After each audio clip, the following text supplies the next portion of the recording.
Hello दोस्तों, welcome back to another video. दोस्तों, आज का वीडियो बहुत ही इंटरेस्टिंग होने वाला है बिकॉज आज मैं आपको एक कहानी बताऊंगी। जो ये कहानी भगवान गणेश और राजा रावण के बीच की है।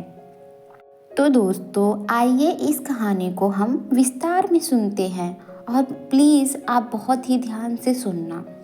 एक राजा था, उसका नाम रावण था। वह लंका का महान राजा था, बहुत ही बुद्धिमान और बल और शक्तिशाली था।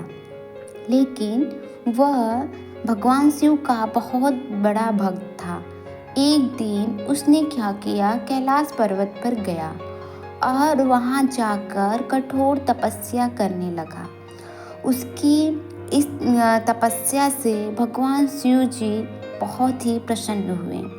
भगवान शिव जी ने उससे बोला कि मांगो, तुम्हें क्या चाहिए।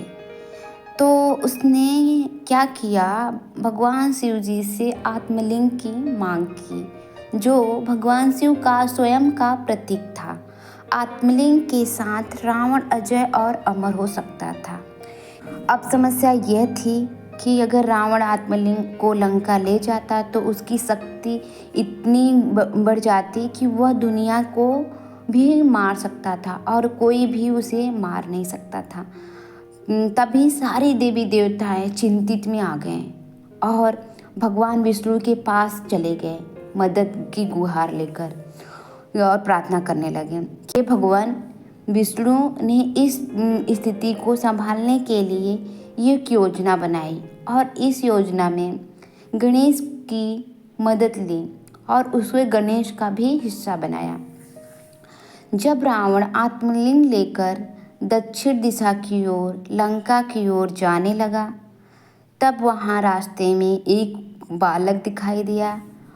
तभी भगवान विष्णु ने एक माया रचा और सूर्यास्त का आभास कराया रावण को, और रावण के मन में यह चलने लगा पूजा करना है।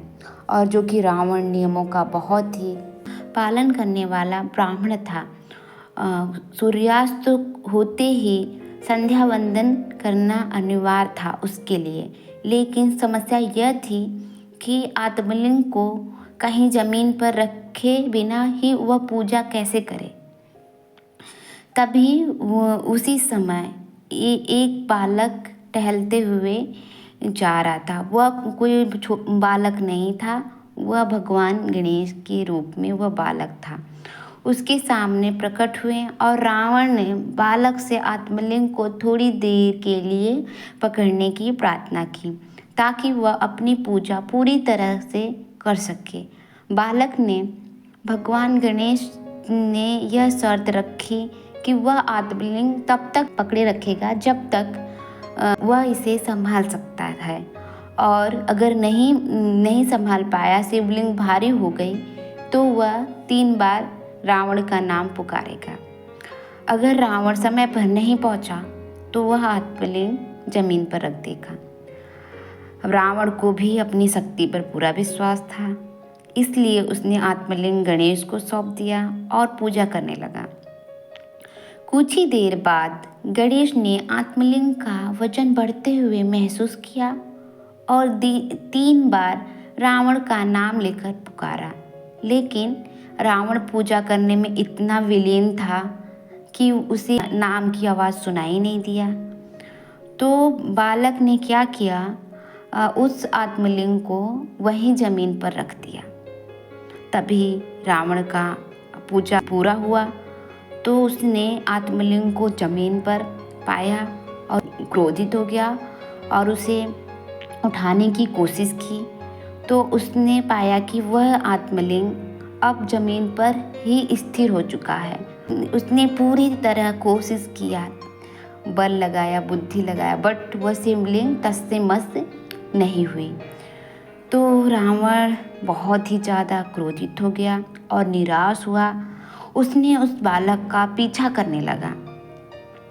तभी रावण को जल्द ही एहसास हुआ। उसने सोचा, यह कोई साधारण बालक नहीं है, बल्कि यह स्वयं भगवान गणेश थे। रावण ने अपने प्रयास में असफल रहा और आत्मलिंग वहीं पर स्थापित हो गया।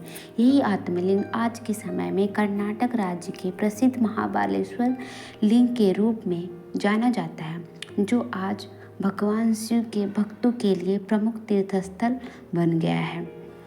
तो दोस्तों, यह कहानी हमें यह संदेश देती है कि अपनी शक्ति और बुद्धि पर घमंड नहीं करना चाहिए।